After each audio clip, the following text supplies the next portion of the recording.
tukaj jaz dostikrat tudi rečem to, da bo trg pokazal, ne, to se pravi, ena od meni ljubih izrazov je, trg ti bo pokazal, kaj pravzaprav potrebujejo ljudje. Zaradi tega tudi nisem pristaš tega, da čakamo zelo dolgo z, ne vem, z razvojem nekih stvari, ker imamo mi lahko v svoji glavi eno vizijo, kaj ljudje mislijo, da rabijo, pa kaj bojo kupili, ko pa gremo mi s tem na trg in ko začnejo prihajati prvi potencialni kupci ali pa kakšno, ko dobimo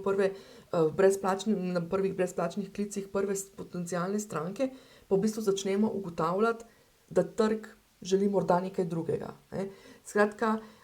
ne čakajte z razvojem programov, ne čakajte z razvojem stvari predolgo, pa v glavi študirati, kaj so tiste stvari, ki bi jih mogli imeti, pojdite na trg z tako imenovanim minimalno delujočim produktom in potem spremljajte trg, kaj pravzaprav želi, kaj vam sporoča in tako naprej. To ne pomeni, da se moramo potem sicer takoj instinktivno odzvati pa odreagirati pa trgu takoj dati to, kar hoče, ampak poslušajmo, ne. Tudi jaz sama dam na trg neke programe, recimo konkretno sem imela 2 leti pa pol članski program, in v bistvu sem poslušala, gledala, videla, kje se stvari dotikajo,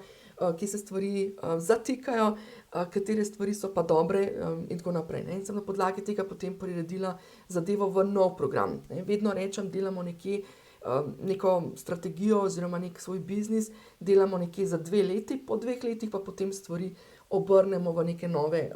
nove programe, razvijamo naprej zadeve in tako dalje.